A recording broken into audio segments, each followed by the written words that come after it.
The date is October 28th, 2019. I'm Rex Buchanan, former director of the Kansas Geological Survey. With me is former Representative David Heineman, who is our videographer.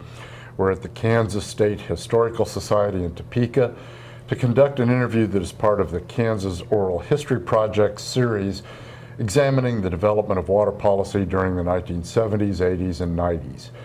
In these interviews, we learn about policy development through the eyes of legislators, administrators, and others who were involved in those decades. The Kansas Oral History Project is a not-for-profit corporation created for the purpose of collecting oral histories of Kansans who were involved in shaping and implementing public policy during the last half of the 20th century. Recordings and transcripts of these oral history interviews are accessible to researchers and educators through the Kansas State Historical Society and the Kansas State Library. Transcription of these interviews is funded in part by a grant from Humanities Kansas and private donations. Today I'll interview Leland Lee Rolfs, who was an attorney for the Kansas Water Resources Board and the Kansas Department of Agriculture, as well as Special Assistant Attorney General from 1978 through 2008. Lee was involved in water policy formation when he monitored and testified at legislative committee hearings. In his role as agency counsel, he represented the Department of Agriculture in administrative hearings and district court enforcement actions and appeals, and conducted administrative hearings and water law seminars. His expertise in the field of water law enabled him to assist the Division of Water Resources with the development of rules and regulations to implement the Kansas Water Appropriation Act, the Groundwater Management District Act, and water structure laws. Lee was the legal advisor to 3 chief engineers, including Guy Gibson, David Pope, who was also interviewed for this series, and David Barfield. The extent of water policy outside Kansas boundaries provided the backdrop for Lee's role as legal advisor to the state on 4 interstate river compacts and as a member of the Kansas litigation team in 2 important interstate lawsuits, Kansas versus Nebraska and Colorado, and Kansas versus Colorado.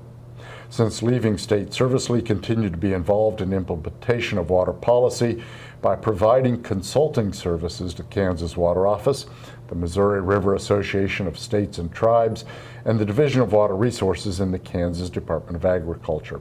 He has been teaching water law at the Washburn University School of Law since 2008. Thank you for agreeing to contribute to this series, Lee.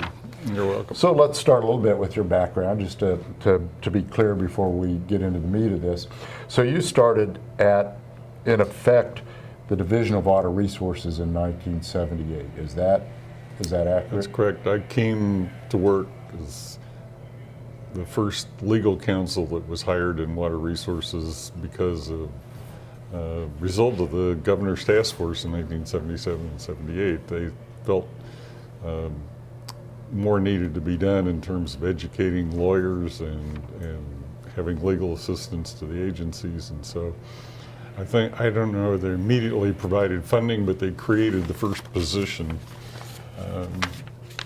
to do that in the state of Kansas. They created actually 2 positions, one in the Division of Water Resources and one I originally worked half-time for Division of Water Resources and half-time for the Kansas Water Resources Board. And at the same time, they created a position over at KU to have an emphasis on teaching water law in Kansas, and that was occupied by John Peck. So you were half-time with DWR. Mm-hmm. The Kansas Water Resources Board, was that part of at that time it would have been the Board of Agriculture, not right. the It was Department of Agriculture. It was the Board of Agriculture and the Kansas Water Resources Board, which were 2 separate agencies. Separate entities. The Department of Agriculture was primarily enforcement of laws, and the Water Resources Board was primarily water policy at that time. And does it go away with the establishment of the Water Office then? Well, it went away and it was replaced by the Water Office and the Kansas, escapes me at the, I'm trying to think. Well, the water office was the staff part of it, and then the Basically Water Authority. water authority. Okay. Those two entities replaced Water Resources And Board. so when that took place, did you then go to DWR full-time, or did you stay in that legal role for both of those entities? Well, it was originally intended to be a one-year thing that I worked half-time for each one. And then because the Division of Water Resources used up so much of my time, more than half, they sort of let it go informally for 2 years, and when I worked more for the Water Resources Board the second year. And then after that, I no longer worked for the Water Resources Board. So was the assumption with making that temporary at the beginning that there was just so much new in terms of creation of groundwater management districts, all these different acts that were going on, that they needed that legal expertise for a little while, but then Well, it might go they away? were just in the process of formulating the state water plan and implementing some of the things, and I think they thought that was my assistance was needed to deal with that in the Water Resources Board. But might not be. So I guess this sort of strikes me, and we can maybe return to this at the end, that in an awful lot of cases in Kansas, water is informed by science and ag and economics. But the role of law looks to me like it's just as important as any of those things in this whole process. Well, I think so. I guess originally state water planning was part of the Kansas Board of Agriculture, and because things in the enforcement realm always seemed more urgent than planning, all the resources from planning kept getting sucked into the enforcement, and people wanted permits, people wanted enforcement of their water rights, those sort of things, and so those resources. So they decided to separate the two and create a separate planning agency and a separate. So when you first started there, were you dealing primarily with enforcement issues, or were you dealing with sort of the law behind the rules and regs that got that enforcement started? Isn't the right word, because it would have been enforced all along, but you know what I mean, really. Yeah. It becomes a much bigger deal in terms of enforcement than in the late 70s. So were you sort of helping establish that machinery to do that, or were you actually engaged in the nuts and bolts of enforcement itself? Well, both. I was involved from enforcement right away in various ways. But when I first came there, the way Chief Engineer Guy Gibson operated was he was reluctant to put things in writing, his policies, procedures, regulations. In fact, when I came, there was basically, I think there were 8 regulations that covered 2.5 pages, and those were fairly recent. And so gradually, as time went on, as he sort of changed his mind about that and decided that he would have more written policies, more regulations. And so that was one of my primary goals throughout my whole career, to fill in the gaps in the Kansas Water Appropriation Act and add a lot more detail. It must be interesting to, in effect, Guy as your client, if you want to look at him that way, to have a client who doesn't want to put things in writing. That's a pretty incredible statement, considering what state government does, and especially in the water world, where people, those rules and regs are kind of the lifeblood of what people Absolutely. do. And I think in general, in any kind of system, people like knowing what the rules are, whether you're playing football or whether you're having a water right. And they like them to be clear, fair, understandable, and all those things. So what were the big enforcement issues then in those early years? Well, the first ones I remember had to do with water structures, actually. Okay. There was a lot of controversy in Stranger Creek. Stranger Creek kept flooding all the time, and there were some plans formulated to deal with it. I think I can't, whether they were core plans, but they were going to put some watershed dams in the basin. And as most of those projects go, some people are for it, some people are against it, and they couldn't ever get enough momentum to get a watershed district going to help stop the flooding. There were also plans for some levees and that sort of thing. And so that was early on one of the projects I worked on. What about on the groundwater side in terms of enforcement? Back in those early days, there wouldn't even been a requirement for metering.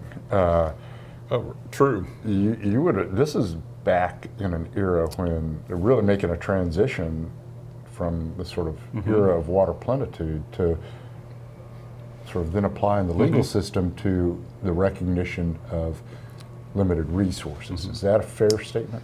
Well, there became concern in about 1972 about the amount of water that was being used primarily from the Ogallala in western Kansas. And so that's when the Groundwater Management Districts were passed. The people in western Kansas said, we need to do something to slow down development, to regulate what's going on, because at that time the Water Appropriation Act was not mandatory. There was no criminal penalty. It was not illegal to drill a well without a permit. Now most people did because they could get protection for, they would get a priority in the priority system, and so they did, most people did file. But finally in 1972 the district started formulating policies about how many new wells could be permitted, and that slowed that down. Then finally in 1978, when the Governor's Task Force said that this ought to be mandatory, that's when KSA 828728 was passed and said it's illegal to use water for non-domestic purposes without a permit. One of the arguments that you will hear throughout western Kansas, even to this day, is the place is over-appropriated. There are too many water rights for the amount of water that's out there. And one of the arguments that the locals will make is, well, they gave us too many water rights. It's not our fault. We asked for the water rights and they gave it. If we're over-appropriated, it's the state's fault. What do you think of that argument? Well, a lot of development started occurring, this is before my time out there, but in the late 60s, early 70s. And by the time the districts got organized, set in place policies, decided how fast they wanted to mine the Ogallala, some areas were extremely heavily developed. And there were other issues going on. There wasn't enough data to even know how much water was out there or how fast we were using it. Water rights weren't, as you mentioned, weren't metered, and there was some real water reporting system, but it was not comprehensive by any means. So in some respects it was a function of maybe not knowing what all was going on, but also maybe sort of a mindset as well in terms of what was important and what wasn't. Right. Well, and any individual farmer irrigator's self-interest, drilling wells is a good idea, And going through the system to get so you're in line for a water right is a good idea too. But clearly, is there a sense that when Guy was chief engineer, that he wasn't harder on people in terms of those additional water rights, or is it just a function of the way things worked then? Well, I think there was a change.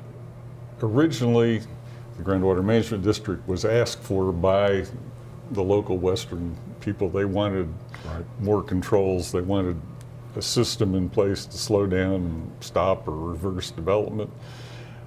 I think Guy Gibson at that point in time was more reluctant to do that. He was not really in favor of that. Now, as time went on, the roles flipped, and Guy Gibson and later David Pope were much more interested in regulating and slowing down and reducing development. And the districts went the other direction. And they weren't as interested in, they'd stopped development, but they were unwilling to take the next step and maybe come up with more controls. Let's continue talking about groundwater, and then we'll make a shift to surface water, because Okay. that's obviously a big part Okay. of your story. On the groundwater side, then, when Guy leaves and Dave Pope comes along, and then there begin to be more and more of these various instruments that people apply to groundwater depletion. How involved were you with the development of, say, IGUCAs, or any of those other instruments that Dave begins to use? Well, was Dave the first person to use those? Did Guy use? Guy had, you're going way back in my memory here. I think McPherson, IGUCA was the first one, had to do somewhat with pollution down around there. And it was a water short area. I think that was the only one in place before I came. The rest of them I was involved, I think, in all of them that are in existence today. I think there's 7 or 8, something like that. At least. There may be a few more than that. And most of them, well, yeah, they're not water quality issues, they're water quantity Primarily, issues.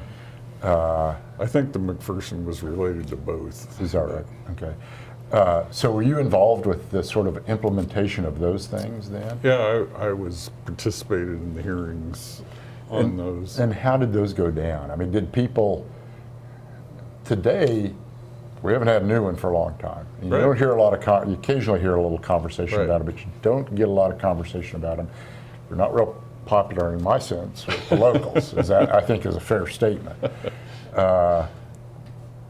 Were they at the time? How were they viewed at the time? Well, it has varied, and over time it has changed also. One of the first ones was the Lower Smoky below Cedar Bluff Reservoir. Hearing lasted less than a day. I'm not sure any attorneys showed up. The presentations were made, decisions were made. Chief Engineer Pope closed the area to new appropriations. He cut back people to what K-State said was a reasonable quantity of water for irrigation in that area. Previously, it had been 18 inches, and I think he cut them back to 16 or 15, and only on active acres. Ordered meters on everybody, which was fairly new at the time, and that was kind of the end of it. It was not a major, there were no appeals, no anything. Then if we sort of fast forward to the Wet Walnut, Cheyenne Bottoms, things went totally the other way. I think there were something like 11 attorneys, 21 days of hearing. I was not involved in the hearing phase of that because I was in California in trial. So yeah, I think it ended up being about a 115-page order and involved cutting people back over strenuous objections. And it was kind of interesting to me anyway. I had been in California in trial, I had not been involved in the hearings at all. And I came home and my former attorney, Rebecca Liggett, said, "I'm quitting, I'm going to Washington, D.C., be an attorney there."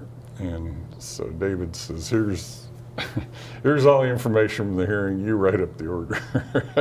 Sort of, and so with a lot of assistance from DWR staff, we got the order written. It was about 115 pages. And then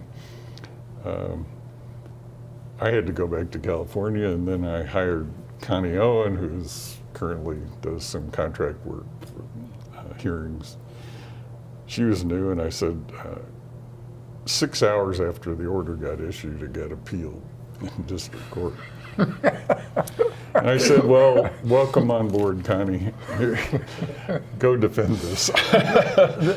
That's pretty incredible to go from the Smoky and doing something in a day to the process that you talked about. And the process you talked about doesn't even take into account. I know Dave went out there fairly regularly, had lots of meetings, tried to sort of develop a consensus about where should we go with this thing. And that's kind of where they are in Quivira now. Right. In retrospect, I would say that almost everybody I talk to considers, though, that Walnut Iguca a success story. Absolutely. Both in terms of process and in result, as they look back on it now after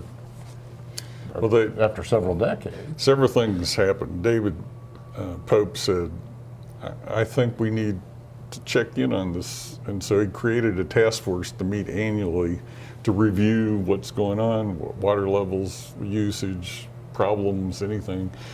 And they met, I don't know, 15, 16 times and never made any real major changes to the fundamental concepts. Which is pretty incredible Yes, under it the is. circumstances. And yet, having said that, as you look at that Iguca, which looks like a success story, Quivira is a very similar situation that's being dealt with today. Occasionally people raise the specter of an Iguca, and maybe they talk about it seriously, but I don't get the sense that that's a road that we're going down, if we're going down any road at all at this point. Well, originally the people around Quivira realized that, they saw what happened at Wetwalla and said, Right. we'd like to come up with our own solution, and started working on it. And the Groundwater Management District was involved. And that, I don't know when the Walnut Iguca was. It was 90, Quite a while ago. 95. That sounds about right. Somewhere in early 90s, I think. And they still haven't come up with a solution for Quivira, and they're still working on it. Well, so now we've shifted gears a little bit to groundwater, surface water interaction. Let's talk about surface water issues, and then then we'll come back to groundwater related stuff here at the end. Just as somebody who looks at your career from the outside casually the way I do, Kansas and Colorado seems to me like the story of your life. Well, 25 years of my life, yes. So how did that wind up in your lap? Well, I started with the Division of Water Resources in August 1978. And as in the position I was in, I went with Guy Gibson at that time and the rest of the staff that went to, as representatives to all the state water compacts, all 4 of them. And the Arkansas River Compact between Kansas and Colorado was one of them, and we went to those meetings. About that time in the late 70s, water levels, or water flow in the Arkansas River was dropping off dramatically. And Colorado was continuing to develop on their side. And finally it came to the point we had some internal investigations. We made a lot of complaints to the compact administration saying, hey, you're taking some of our water. And ultimately, Colorado balked. The compact, it says that compact administration can investigate things, but it takes a unanimous action of Colorado and Kansas to take any action. Well, Kansas kept saying, hey, we need action. Colorado said, no, we don't. And that's pretty much the way it went. And so administratively, we weren't getting anywhere. So when do you begin to talk about a legal remedy? I mean, I realize compact is a legal remedy, but outside the compact legal remedy, I guess, may not be the best way to put it, but you know what I mean. You're straining my memory on dates here, but I think Well, that's part of the point of these. mid-80s, 86, somewhere in there, we hired Sprunk Water engineers out of Denver to do an analysis and try to get some information. Colorado kept saying, well, you don't have any specific information that we're harming you and we're doing bad things. And so we hired them. Finally, we got enough data to start thinking about that we needed to do something. And this is mainly data on stream flow? Well, it's data on water usage, how much water the basin is generating, what is Colorado doing with it, and how much is getting to Kansas, and how much should it get to Kansas. The compact doesn't just say we need Colorado gets 100 acre feet and Kansas gets 50 acre feet. It's not designed that way. It's designed on percentages Okay. of. And is it taken into account the stream water or surface water groundwater interaction issue? That is, if there's ditch irrigation both sides of the border. Does compact also take into account, or did you all take into account, impact of alluvial wells up and down the river? Well, let's see, the compact does not specifically mention groundwater. But even in the litigation, when we raised our complaints, Colorado never raised that as a defense. Okay, so there's pretty early on recognition of that groundwater surface water connection. And the basic problem was post-compact wells in Colorado that impacted the flow of the river. They just continued to drill and drill and drill. And So when do you actually file that lawsuit? For some reason, I was thinking 85, but I may not be I think we remembering this right. filed in December of '86, maybe. Okay. And then I what can come happened? up with that information. Yeah, we can track that down. What happened then? Well, the first thing that happened, well, just a little procedural history. I mean, any dispute between two states can only be decided in the United States Supreme Court. So the only place you can file the case is the United States Supreme Court. So we filed in the United States Supreme Court. Then the court has basically, they get to say whether they're even going to hear the case. In many cases, they reject. So first we had to convince the United States Supreme Court to take the case. So we had to file a motion for leave to file, which is get permission. And so we did that. Of course, Colorado opposed it, said we hadn't exhausted our administrative remedies and they weren't hurting us and they were wonderful. And, but eventually the court accepted the case. Then they appointed a special master, which is sort of like a judge, because the U.S. Supreme Court, all 9 justices aren't going to sit there and hear this case for years and years, and so they appoint somebody to do that job for them, to make a record, make recommendations to the court, both legal and factual. So they appointed Wade McCree, who was in Ann Arbor, Michigan, I think, somewhere in Michigan, and we had a preliminary hearing with him, and about a month later, we got a notice that he died very suddenly. He wasn't that old. I can't remember, 60s maybe. So they had to appoint another special master. So all this takes time. So then they appointed special master Arthur L. Littleworth out of California with the firm of Best and Krieger to be the special master. So he started holding the hearings in Pasadena then. So we switched gears from Michigan out to Pasadena. And how long does this go on? Well, the trial, I'm trying to think when the trial started, early 90.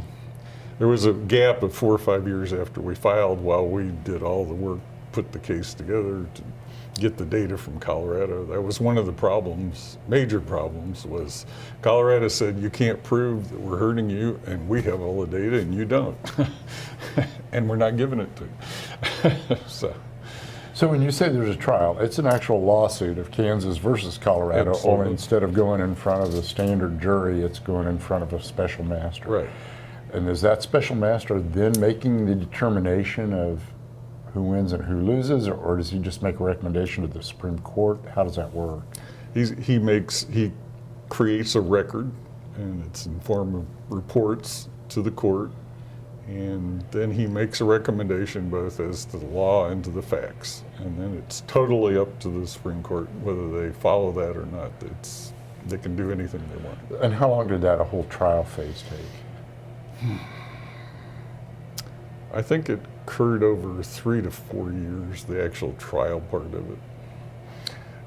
We spent 270 days in the courtroom in Pasadena. So then a recommendation is made to the Supreme Court. How long does it take for them to Well, there were rule? actually a series of recommendations. There were 5 separate reports that the special master sent to the court. In each case, the court can decide whether to hold oral argument or whether they what they want to do. On each recommendation, they take an action. And so we have 5 reports. And I think And those are staged over time? they were over time, yes.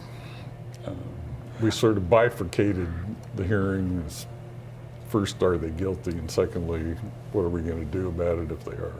So, Just as an outsider to not just this lawsuit, but to the legal process in general, it's always really hard for me to understand the time frame that we're talking about. I mean, we talk about geologic time, and it sort of feels like what was going on here, at least from I a think distance. so. And yeah, I mean, if you're involved with it, it probably makes perfect sense to the people involved with it. To outsiders, it's kind of head scratching. well, part of the problem was the problem was so complex. There had to be a computer model developed to look at stream flow in Colorado, irrigation, everything from phreatophyte impacts, and the data gathering was enormous. We developed, I don't know if we developed the technology, but we started using satellite imagery to document irrigated acres in Colorado to try to figure out what crops they were growing, how much water was being consumed, on and on and on. And part of the problem was we'd hold one phase of trial and we'd get an answer on some issue. And then by the time we got to it again, we were 3 years behind in the data, so we'd have to update the computer model, get 3 years more data, put it in the computer model, then come in and say, well, they've also done this and this and this. And so that just kept going forward in iterations. So when is this resolved? And maybe resolved is the wrong word, but it does eventually come to an end. Well, it was almost 25 years from the time it was filed until the final gavel came in. For some reason, again, in my mind, I was thinking 2005, but it'd be maybe even later than that. Huh? It was, well, it was about 25 years. I can't Okay. recall the exact dates. It was before I left in 2008. And how much of that were you personally responsible for? How much did you farm out to other people? How's that work? There were many people that worked on the case. Division of Water Resources provided staff information, data for Kansas components. Colorado made counterclaims against us. It's hard to imagine how the downstream state can be violating the compact, but they thought we were.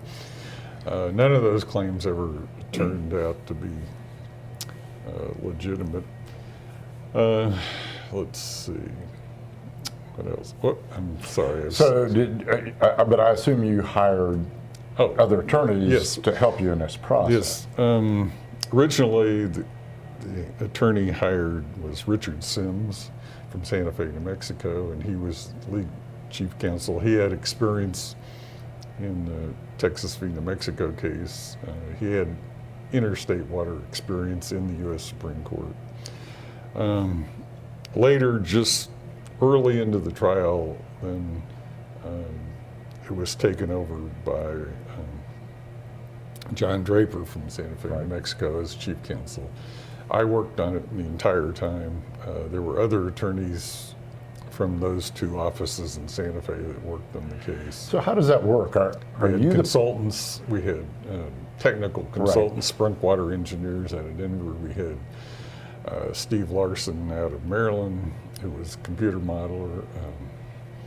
There were a number of other people. So who is the point person in all this? Were you I mean, if I had to go find out who was actually in charge, was it you? Was it the chief engineer? I mean, how did that work? Well, in the litigation, the chief counsel, the counsel of records in charge. So it was either Richard Sims or John Draper. I see. So the person, in effect, you've hired, but Right. were you the one making that decision, or is that That was made through the Attorney General's office. Okay, so they're involved in this process as well. Then. They had, for much of the time, they had one of their attorneys also there. General Steffen was very involved, and General Stovall was also involved. Was it hard to convince people like that? I mean, the Attorney General's office that are outside the water, I mean, you're living in the water world, they're not. Was it hard to convince them to expend significant state resources to go down this road? Well, spending money was kind of out of my wheelhouse. That was a different pay grade to decide. I mean, basically the legislature made special appropriations to fund the litigation. So people understood the significance of the issue in this process. Yeah, the local people out in western Kansas came in, the chief engineer, the attorney general, all went in and lobbied to proceed with this action. It's an expensive. Running interstate litigation is incredibly expensive, and I do not know to this day how much it costs. I read in the paper it cost $20 million for the litigation. We recovered more than that. When we initially started, no one had ever recovered money in an interstate litigation case on water. So that was one of the things that we did. But the real focus, or at least in the conversation I've had with Dave over the years, is people wanted recompense, but they wanted water. Right. I mean, that was the focus, was to get water back in being Right. delivered in the river. Yeah, when we started, we were just asking for them to quit violating the compact and give us our water every year into the future. It was a year later that after we filed that the U.S. Supreme Court ruled that money damages were a possibility between two states in a water case. And so we immediately amended our petition before the U.S. Supreme Court to ask for money damages. And we ultimately recovered $34 million, something like that, more than the litigation cost. As you look back on that today, I would assume you consider it a success story. Absolutely, absolutely. I think I have statistics about how much water usage changed in Colorado, but we definitely changed the way they did business and used water in the basin. And water has been and continues to be delivered to the state line, I assume, Absolutely. the way it was According supposed to to the be. compact. In fact, I don't think we've had any compact violations since the litigation has been over. It's analyzed annually based on the computer program and the hydrologic institution model, and determine whether they're staying within compact. And to draw a comparison to the lawsuit on Republican versus Nebraska, which seems to just raise its ugly head back and forth all the time, the Colorado lawsuit doesn't do that, right? Is that a fair statement? Well, I'm not directly involved in either at the current time, but from my understanding, that's true. So one of the stories that I've heard over the years probably from Dave, not so much from you, are just stories about loading up U-Haul trucks to go to California. Well, that was one of my many jobs. we were, well, originally in the case, our consultants are in Denver, Washington, D.C. Of course, a lot of our data is here. We have in Santa Fe. And the trial would go on for 3 or 4 weeks, and I think 3 was the longest we ever did, 3 weeks at a time.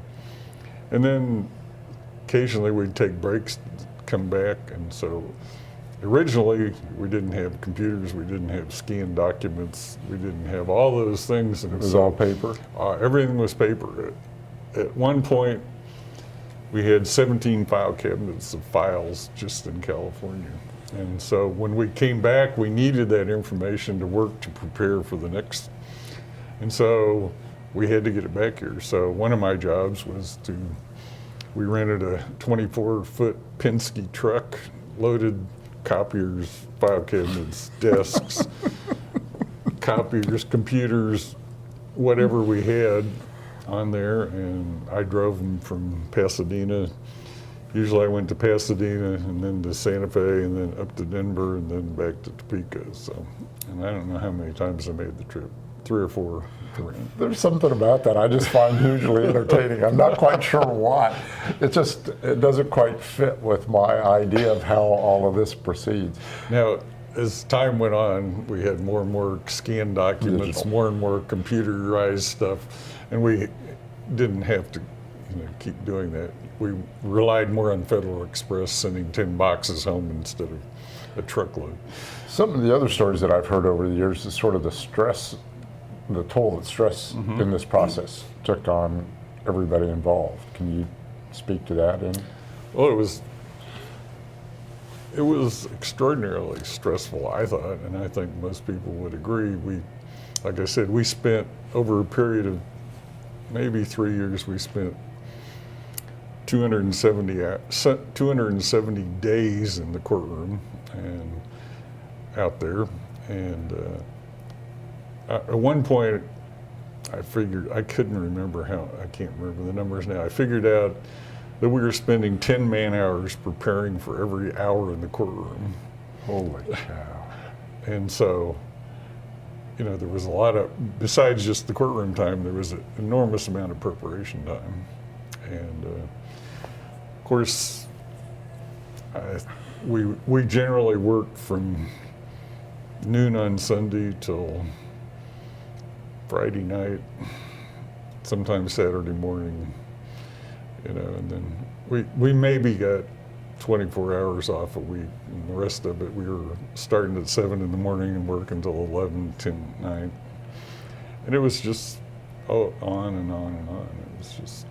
And isn't this the case that I've heard one of the stories about at least one of the consultants that eventually had trouble in this trial process? Well, that was our chief modeler.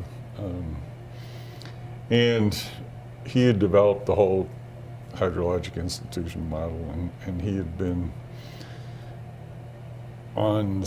he was spent 3 or 4 days on direct examination where we laid out the model and his testimony. And then Colorado had been cross-examining him for 3 weeks.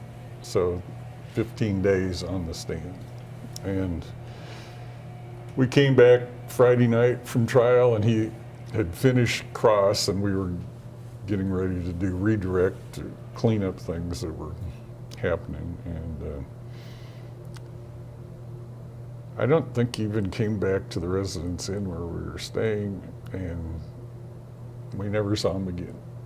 So right in the middle of trial, our computer expert,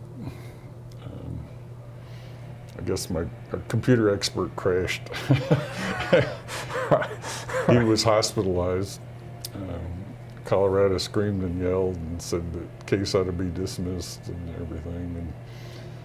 And he was examined by doctors. A report was given to the court, said he could not continue.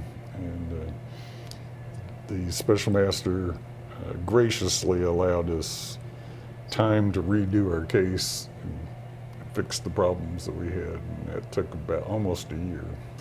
And so then we went back to trial again. But it was earth-shaking. The magnitude of all of this is just. Was it hard to convey the technical nature of all this information to a special master that I assume is a judge, versed in the law, not necessarily in engineering or geohydrology? Well, actually, Special Master Littleworth is an attorney with a private firm, Best and Krieger in California. Fortunately, he had vast experience in water right issues. California has many of them. He was, I think, involved in the San Francisco Bay Delta hearings. I mean, many complex problems. So he had years of experience in water. He knew the terminology and the law, and it was extremely good. So, given the amount of money and time and sort of personal involvement, was it worth it? Well, I think it was worth it for Kansas. There were times personally we were all exhausted, fatigued and everything, but I think we needed to do it for the state of Kansas. you know, the amount of water coming across the state line in the Arkansas River is not enormous. Our entitlement many years is, I can't remember numbers now, 100,000 acre feet. I mean, it's not enormous compared to the total water uses in Kansas. And people used to ask me, they'd say, well, you know, is it worth spending all this money to keep 100,000 acre feet in western Kansas? I said, well, ask me that question when the Ogallala is dry. How much that 100,000 acre feet of annually renewable water is worth. In a part of the world in which water, surface water, is incredibly rare. It's interesting you bring that up because that may sound like a small amount of water, but in that part of the world it's not a small amount of water. And one of the largest rivers in the state that has to have that water. We'll take a quick break in a second, but I do want to say that even today, the magnitude of that lawsuit and the extent of it in terms of time is such that when I talk about the Arkansas River and lack of stream flow today, the first thing everybody says is, yeah, Colorado's not giving us our water.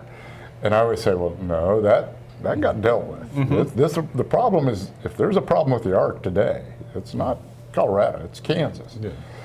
But that lawsuit made such an impression on people of Kansas. That's still today what they associate with stream flow. Well, the primary users of that water that comes across the state line are irrigators, and there are, I think, 5. A lot of ditch irrigation. 5 ditch irrigators, and they have water rights to that water.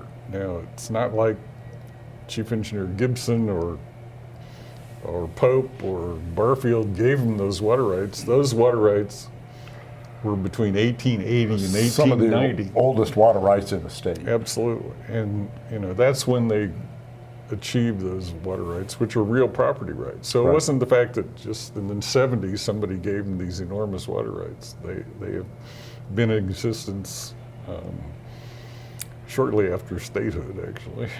For 20 years, yeah, 20 years after statehood is when they got these water rights. Yeah, I'm not sure how well known that is within the state. I think you guys got so much attention for that lawsuit that it's almost like everything else that happens once that water gets state line, everybody else. Well, I always say it reminds me of that comic strip Pogo. We've met the enemy and he is us. Well, that's not the way people like to look at it. It's a lot easier to blame Colorado. Why don't we take a quick break? And we're back with Lee Rolfs after a quick break, and we've been talking about the Kansas versus Colorado lawsuit that occupied a lot of your time. Was that the most important case you were involved with, as you look back in perspective now? Well, I would say it's in the top 3. Really? So it probably is the most important, yes. What would the other 2 be? Well, Kansas versus Nebraska and Colorado, and the Republican would be the other one, and F. Arthur Stone case before the Kansas Supreme Court. And what's that one about? Was dealing with the constitutionality of the mandatory requirement put in place by the legislature in the KSA 82A728, the criminal penalty in the Water Appropriation Act. Okay. As you're involved in those things, you must have the sense that they are as important as they are in retrospect. If you see what I mean. I mean, you're aware that you're making sort of water history in this process, aren't you? At the time, I mean, I think even going through it, we knew these things were important. Yes. So how does that feel? I know that's the standard reporter's question, but you probably don't get it very often. No. Or do you think about it at the time? Or do you think about it only in retrospect, or do you think about it at all? Well, you know, a lot of time when you're doing it, you're so busy that you're caught up and you don't have time to think about the grand future 100 years from now. Occasionally you would sort of contemplate that, but I think as we've been looking back, John Draper and I have been thinking about writing a law journal article or something about the Arkansas River litigation, and we've been going through looking at all the legal issues, the things of first impression, the things that had never been decided before, and you know, the fact that we got money in an interstate litigation over to the objection of the opposing state, first time it had ever been done. So there were a lot of groundbreaking things that we accomplished in this case, and some of it only in retrospect do we have time to sit back and go, yeah, that was pretty good. You know, as I look at that, certainly at the same time that Dave Pope is dealing with Colorado, none of the other issues go away. I mean, all the other issues that in some respects are really coming to a head in terms of groundwater depletion and everything else that you want to look at, and he'll walk you through all those issues. They don't get put on pause just because he's in California. I assume the same thing is true for you. Absolutely. Well, one quick example. While we were in litigation in California, the legislature passed a law that said all groundwater management district policies had to become regulations. They could not be enforced. And so we would be in trial all day in California. We had a deadline that had to be done by a certain time. And so as soon as I get done with the trial and my evening chores on that, I would work on the computer or also get on the phone and talk to groundwater management district managers, talk to David Pope, trying to negotiate how we were going to change all these policies into rules and regulations. So that was my, you know, after 9 o'clock at night job. And so that was just one example that didn't go away. Yeah, and codifying something into a rule and reg is no small thing. No, not at all. It's a multi-stage, extremely complex process, and I'm sure in the water world, just like everything else, it's even more complex in water than it is anyplace else. Well, you know, you have to, the groundwater management districts has to be happy with it. Of course, their constituents have to be happy with it. Yep. You know, the chief engineer has to be happy with it. The attorney general has to be happy with it. The legislature has to be happy with it. You know, there are a lot of people that have a say in this, and so it is a time-consuming. Just as I listen to you and Dave both talk about this, I don't get the picture of you guys as the average state employee, okay? I wonder, and I remember thinking about this at the time, but just casually watching it, I'm not sure people quite appreciate all the pain and suffering and time away from home that you all went through, in effect, for the state of Kansas. I mean, it wasn't, I don't know what your salary was like at DWR, but I can't imagine that you got rich in this process. That $20 or $30 million probably didn't come to you. No, we didn't get a percentage. Well, you know, I think that was the hardest part, was being gone 270 days plus all the prep days, a lot of it. I mean, there was a time period, for instance, when we were defending depositions in Garden City, because Colorado came over to take all these depositions, and I don't know. I'll bet they took depositions of 15 or 20 people. And so we had to go down there and attend those depositions, go through the records with those witnesses, make sure they weren't turning over anything confidential, sitting through these whole process, preparing for these. And we were taking some depositions too. And so there was a period of time I left home every Sunday night, drove to Garden City, stayed in a hotel, we worked all week. Saturday morning, I'd get up, drive back to Topeka, and I'd get to spend 24 hours, and then I'd turn around and go back, and I did that 6 or 8 weeks in a row, probably. And it was hard on the family. You miss your kids' ball games and birthdays and all those kind of things. And there is a cost, personally. Did you ever think about quitting? I kept hoping that I could see the light at the end of the tunnel. You know, this was originally projected to be 3 or 4 month deal. It didn't turn out to Instead, be it's more like 15 or 20 years. Yeah. But you, I mean, you never thought about walking away in that process. no, I can't say I ever thought about walking. So, and this connects a little bit to that. So what got you interested in water law to begin with?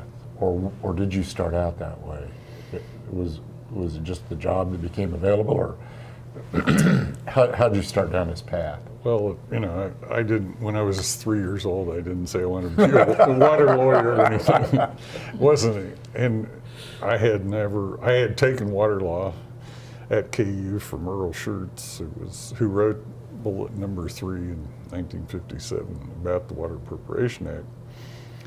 But even then, I had no, super inclination. It was when I was clerking for the Kansas Supreme Court with Justice Miller from 76 to 78, and my time there as clerk, was limited to 2 years, and so Arnold Windshuffle came over one day and said, "Hey, they just created this new job over at the legislature, and I think you'd be great for it." So I went over and interviewed for the job. So, and they asked me what I knew about water law, and I said very little.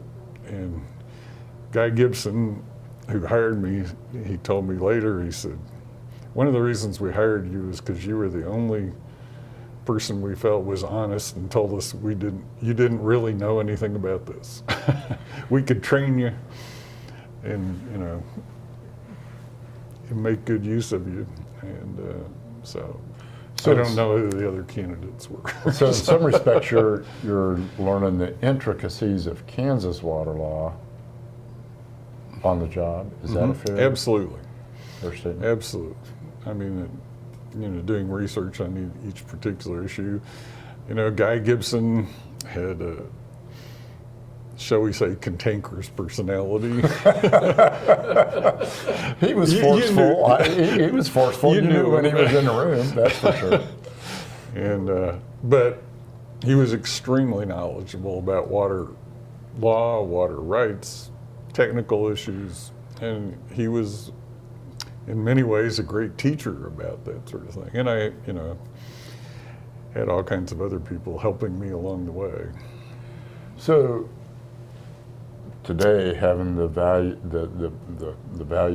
of looking back at Kansas water law, if you could change some things about Kansas water law, and you didn't have to go to the legislature to do it, you could just snap your fingers, what would they be?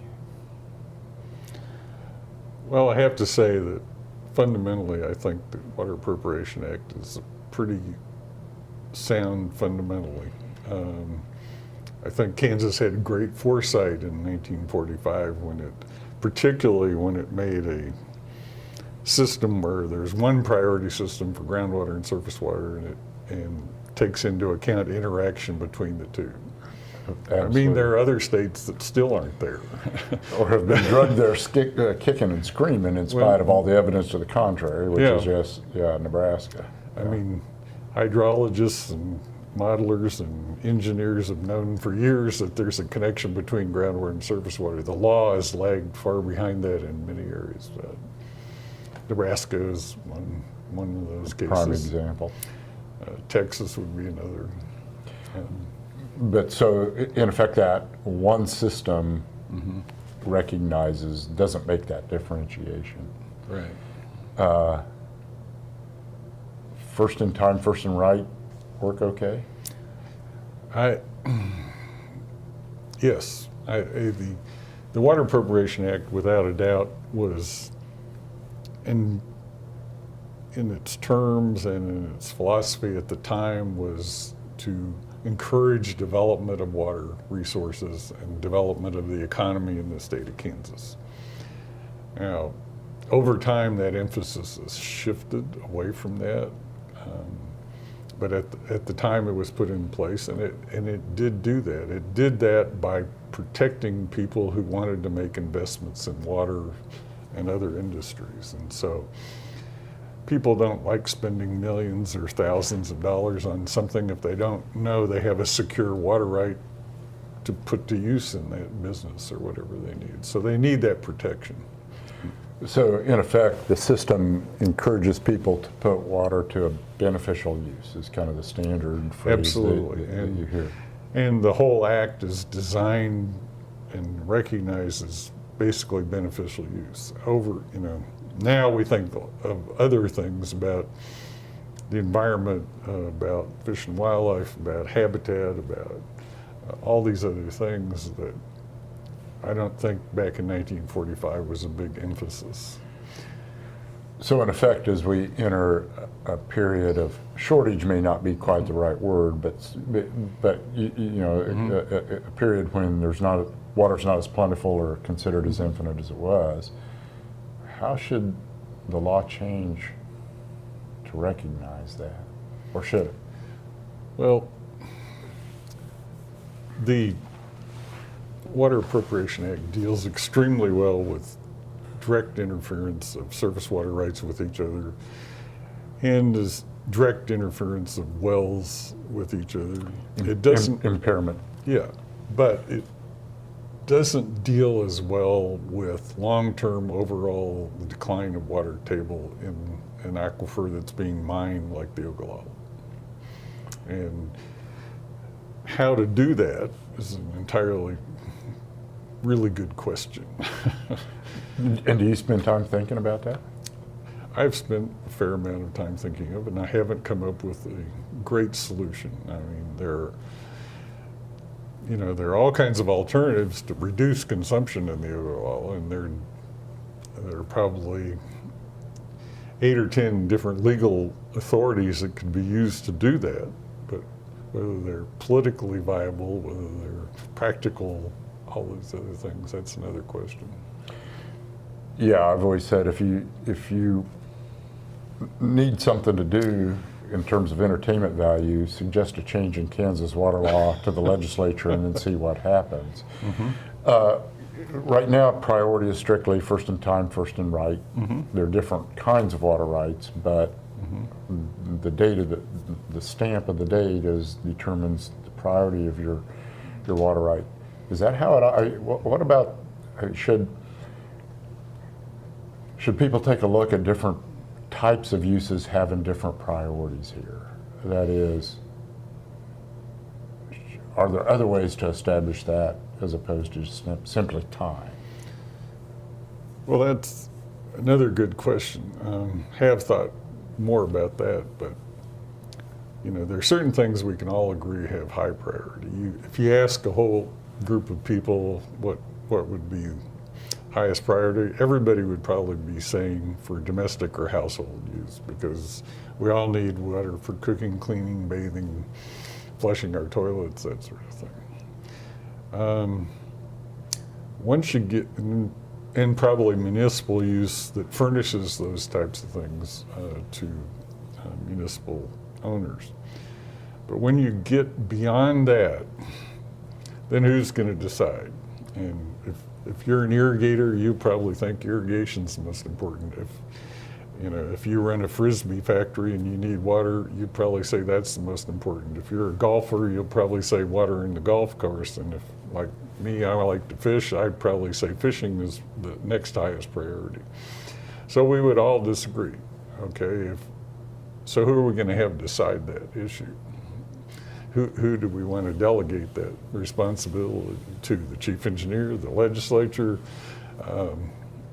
district court? Who's going to make that decision what the next important use of water is? And I don't get the sense that anybody's got the stomach for that. That is, and this may go back a little bit about your comment about certitude. Everybody's made a lot of decisions assuming the system that's currently in place is going to be the system we deal with on down the road. To change the rules in the middle of a game, obviously, is not going to go down well with much of anybody unless you're a big winner there. Where do you think we're headed then in terms of water law and its implications in the state? There have been impairment cases on groundwater. not many, right, but a few. Is there more of that coming? What's the? Are we looking at water law war out there? I mean, what's the future hold here? Or are we just going to sort of quietly watch the Ogallala dry up and go away? I think there are two different answers. One, there are a number of systems we've sort of adopted as sustainable water use. We're not appropriating more than is being replenished on an annual basis on the average. And then we have the other systems like the Ogallala essentially being mined. We're taking out feet per year and putting in half inches per year. And so, how that system is going to turn out or not, I don't know. They've been talking about it since I started and went to the governor's task force meeting in 1978. Said the Ogallala's going down, we got to do something about it. And today we're saying the Ogallala's going down, we ought to do something about it. Is the legal machinery in place to do it? Is that legal machinery sufficient?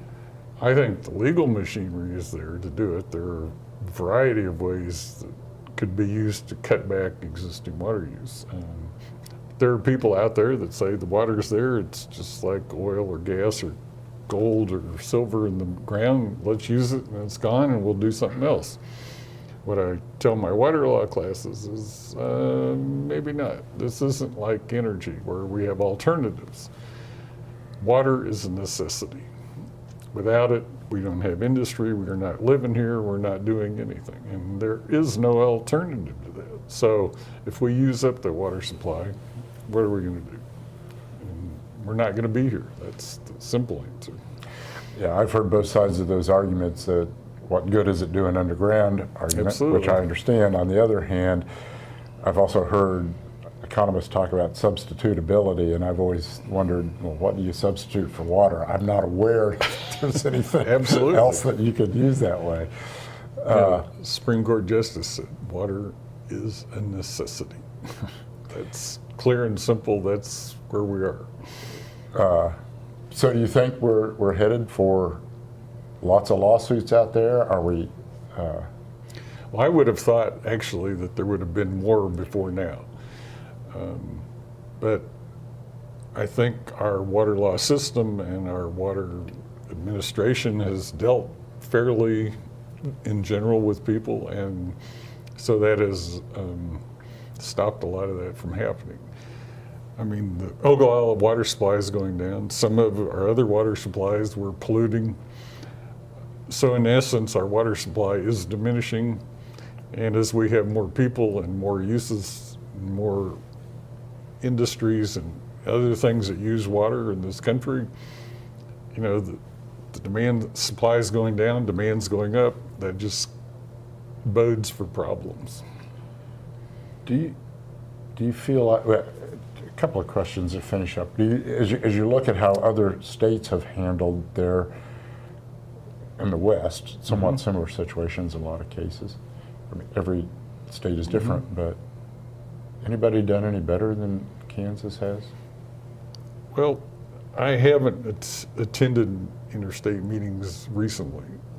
Back when I was doing so, we would talk about water problems, and usually we were ahead of most of the other states. I'd say, well, we're trying to deal with,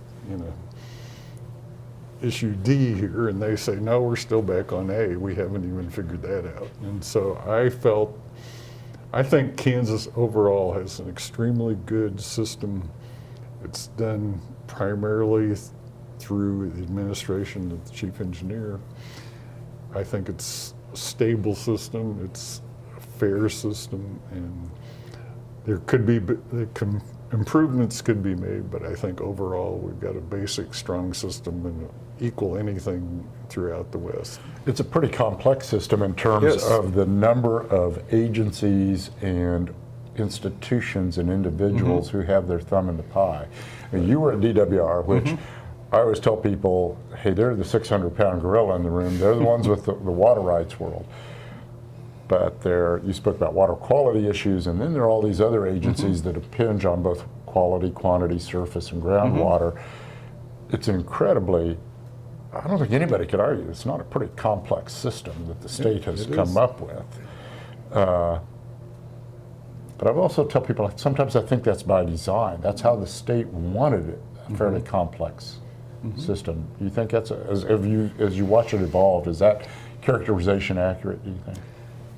Well, I'm not sure they designed it just for the sake of having complexity, but, and I also recall back was the State Water Council was created to foster communication between all those agencies you just mentioned and try to coordinate what's going on. And, you know, just like we get a new application, we have for water quantity, yet Kansas Department of Health and Environment may have a water quality issue, and if we approve that well, it may affect where that pollution is going or what problems and so none of it is in isolation. I mean, everything we do just about affects somebody else doing something. In some respects, it's sort of a Kansas solution to government in the sense of it's multiple agencies in which cooperation and coordination is key to effectiveness. Is that probably characterize it accurately? Well, yeah, I think cooperation and knowledge and education, I mean, the more data you have, the better decisions you could be made. When you know what the recharge is, when you know how much water is coming out of the ground, you know all these different, you know what the soil types are, how water moves underground, all those things add to your ability to regulate in a meaningful, consistent, fair way. And it does feel like the state is in good shape. I always tell people, without good data, you're not going to make a good decision. Just because you've got good data doesn't assume that you will make a good decision, but it's pretty hard to make a good decision without it. Right. And that's one of the areas where I think the state has been really successful. I mean, we went from basically nobody having water meters on wells to pretty much everybody having water meters on wells. The water level measurements in January out throughout the state and the water system, I think pretty accurately tracks the water levels in most of the major aquifers and so on. Knowing all those things is helpful to. And most of that information now today is digitally available. It's real easy to go track down and follow if you want to. Right. Compared to pawn through paper records, even as of 10 years ago. So. When I started, there were some water use data, maybe on 60% of the rights submitted, and that wasn't very good. Now it's close to 100%, and the data is very good. It's followed up. It's all digitized, map, graph, and it's out there. Yeah, back in the early days, they were just sort of estimating what their water use based on how long they ran a pump. Right. And an old pump test and a time written in a log. And then they would sort of do this. And it was to your benefit to make sure that number was high. So you maintained that water right in that process. Right, and there was no follow-up. If you added an extra zero to your number and, and said you pumped an extra 10,000 acre feet, nobody checked, and it wasn't compiled anywhere. They were in individual, it was a paper record and individual water right file. There was no compilation of that data. So where did you grow up, Lee? Well, grade school and junior high I was in Topeka. Okay. I went to Hayes High School, Ohio University at Athens, Ohio for undergraduate, then Chicago for 4 years with the IRS, and then back to KU and then back to Topeka, and I've been here ever since. So how hard was it for somebody that doesn't come with, I assume you don't have any direct ag background in this process? Well, other than my grandparents were involved in agriculture, but Okay. other than that. But to go out and deal with folks in the irrigation community, No. what was that like? Well, I mean, being a Kansas native, you know, I was born in Lawrence, but, you know, I always felt like I could talk to people. I mean, you know, that wasn't my primary job, dealing with the public Right. in terms of things. But so you didn't ever feel like it was an adversarial? Yeah, the chief engineer is kind of the point person in that process. Right. But you were part of it. Yeah. But contrary to, you know, some attorney-type positions, you know, if you're working for an individual client and your client wants you to win, and my goal wasn't ever really to win, it was to be fair and right and correct. And I would have attorneys call me up and say, well, this happened, this happened, this happened, that's not right. And I'd check it out. And if we screwed up, I'd call them back and say, hey, we screwed up, we'll fix it, you know. And, you know, I didn't feel like I had to be right all the time, you know, in terms of. That is really interesting, because I've always sort of viewed the law as this, at least in the courtroom setting, as this sort of adversarial relationship that somehow is supposed to get to a common point. That's a different role.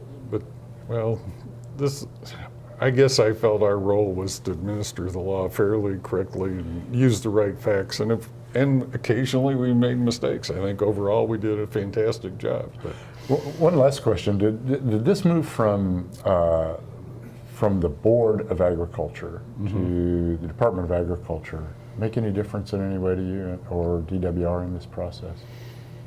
And that was in what, 92, 94, somewhere in there. It seems like that's when that I took can't place. recall the date. Something like that, I'm pretty sure. I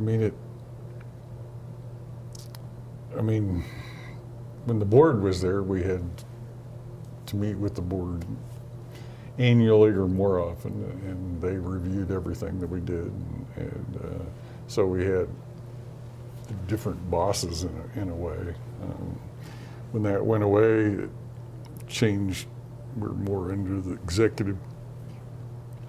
So it was a little different feeling. I can't say that my job changed a whole heck of a lot. Did you, through either before or after that change, other than obviously there was political interest in Kansas versus Colorado and some of the and the other of those kinds of lawsuits, were you pretty insulated from that sort of political pressure? Let's say on use of the Ogallala. Did politics ever enter into your world at all, or were you isolated from that? I always felt like we were fairly isolated from it. I mean, I know the chief engineers probably felt more pressure down at my level. I did my job. And didn't get transmitted that way? No. Okay. I mean, we had to go to legislative hearings and, Sure. You know, respond to things and the legislators raised as concerned, and we just. I never cared what party was in power, who, you know, we worked with whoever it was and did our job. That's the way I felt about it. My memory of the times that I saw you in action in the legislature is you had a certain authority with them that I don't remember you getting beat up any. I mean, I'm sure you did maybe at a time. At least when I was in the room, I don't remember seeing anything quite like that. No, I felt like, you know, what the times I did testify, or, you know, a lot of times I helped other chief engineers with testimony and that sort of thing, and we tried to be as honest as we could and as informative as we could. And based on what you did on statutes or rules and regs, at that point there's not a lot to argue about, it doesn't seem like. Yeah, I mean, I got a lot of questions from the Rules and Regs Committee, and, you know, but we just answered their questions, and I think we got along pretty well with them. That was always my impression, just from watching a distance, considering the contentious nature of the world that you lived in. But actually, it was kind of impressive. Yeah. Anything else that we didn't talk about that we should have? Well, a lot we could talk about, probably, but I can't think of anything. I do think at some point it would be good to sit down with you and Dave and sort of have you compare notes a little bit, combine the legal and the engineering hydrology world into this conversation. I do think that the KV Kansas versus Colorado just seems like such a monumental thing that 50 years from now people are going to look back at it. And, well, I think they recognize its significance today and will continue to. So. Well, thank you, Lee. Well, glad to be here.